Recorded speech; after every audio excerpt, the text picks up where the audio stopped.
Hello everyone, I am Praveen Jangir और आज के इस वीडियो में बेटा हम एडवर्टीजमेंट के जो बेनिफिट होने वाले थे वो बेनिफिट एक मिडिलमैन के लिए क्या होने वाले हैं उन्हीं के बारे में डिस्कस करेंगे।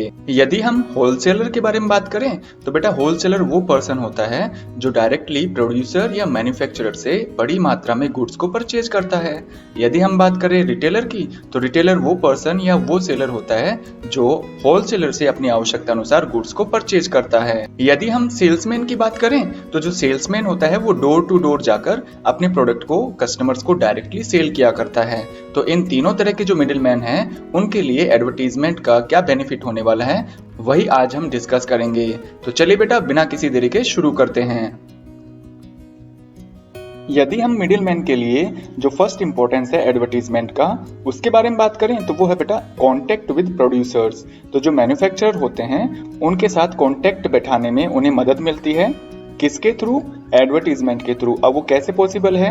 जैसे एडवर्टीजमेंट किसी भी गुड्स का किया जाता है तो उस एडवर्टीजमेंट में प्रोड्यूसर के बारे में, मैन्युफैक्चरर के बारे में पूरी डिटेल से जानकारी भी दी जाती है। तो इस तरह से बेटा जो होलसेलर है वो प्रोड्यूसर से आसानी से कांटेक्ट बिठा सकता है। इसी तरह से यदि रिटेलर को भी गुड्स परचेज करना हो तो वो बेटा होलसेलर के बारे में जानकारी भी एडवर्टीजमेंट के थ्रू ले सकता है, क्योंकि प्रोड्यूसर भी अपने गुड्स का एडवर्टीजमेंट किया करता है। साथ ही में जो होलसेलर होता है जो बड़ी मात्रा में प्रोड्यूसर से गुड्स वगैरह परचेज किया करता है तो वो अपने गुड्स को बेचने के लिए होलसेलर भी इस तरह के गुड्स का एडवर्टीजमेंट करता है।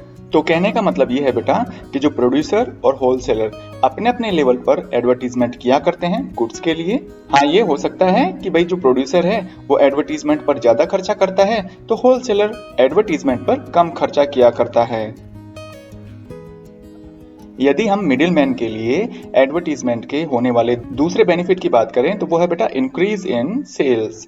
Advertised goods are sold easily in the market as customers had already given information about product through ads।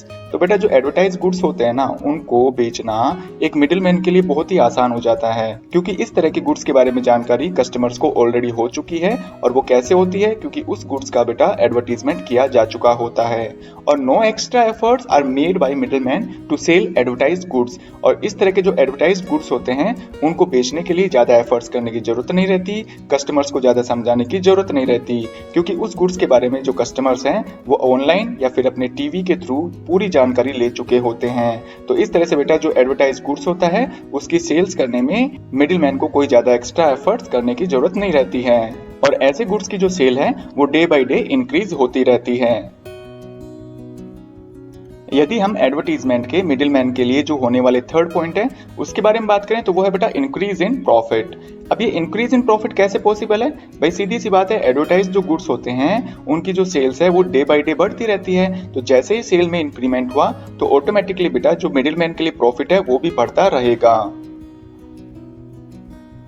इसी तरह से यदि हम फोर्थ बेनिफिट की बात करें तो वो है बेटा लो रिस्क। तो बेटा कहने की बात ये है कि जिस गुड्स का एडवर्टीजमेंट नहीं किया जाता है तो उस गुड्स या प्रोडक्ट के बारे में कस्टमर्स को नॉलेज होता नहीं है, तो इस तरह का जो गुड्स है बेटा वो आसानी से बिक नहीं पाता है और वो स्टॉक में पड़ा रहता है। लेकिन जो एडवर्टाइज्ड गुड्स होते हैं ना कैन बी सोल्ड क्विकली। तो ऐसे गुड्स जिन पर एडवर्टीजमेंट रन हो रहा होता है तो इस तरह के जो गुड्स होते हैं वो आसानी से बेचे जा सकते हैं and no extra efforts are made. और जो सेल्समैन है या मिडिलमैन है उनको ज्यादा प्रयास भी नहीं करने पड़ते, मतलब कस्टमर्स के साथ में माथापच्ची भी नहीं करनी पड़ती। तो इस तरह से जो there is less risk of unsold goods है ना वो मिडिलमैन के लिए पॉसिबल हो पाता है। मतलब मिडिलमैन यदि एडवर्टाइज्ड गुड्स को बेचता है तो वो आसानी से बिक जाता है, उसका स्टॉक उसके पास नहीं रहता है। यदि किसी भी गुड्स का स्टॉक दुकान में ज्यादा दिनों तक रहता है तो बेटा उस स्टॉक के खराब होने की ज्यादा संभावना रहती है, लेकिन एडवर्टाइज्ड गुड्स के साथ में ऐसा नहीं होता है बेटा, क्योंकि एडवर्टाइज्ड गुड्स के बारे में नॉलेज सभी कस्टमर्स को होता है और वो आसानी से उस गुड्स को खरीद लेते हैं और इस तरह से जो अनसोल्ड स्टॉक की समस्या रहती है वो मिडिलमैन के साथ में नहीं हो पाती है। और इसी तरह से यदि मिडिलमैन के लिए होने वाला जो इंपॉर्टेंस है एडवर्टीजमेंट का तो उस लास्ट इंपॉर्टेंस की बात करें तो वो है बेटा एंड ऑफ अनहेल्दी कंपटीशन। जैसा कि बेटा आपको पता है कि through advertisement all information regarding goods like price and offers are given. जब भी किसी भी प्रोडक्ट का एडवर्टीजमेंट किया जाता है तो उस गुड्स के रिगार्डिंग जो भी इंफॉर्मेशन होनी होती है, चाहे वो प्राइस से रिलेटेड हो या किसी भी तरह के ऑफर से रिलेटेड, तो वो सभी इंफॉर्मेशन उसको दे दी जाती है। अब इसका बेनिफिट ये होता है कि no middleman can cheat with customers, कि जो भी मिडिलमैन होते हैं वो कस्टमर्स के साथ में चीटिंग नहीं कर सकते।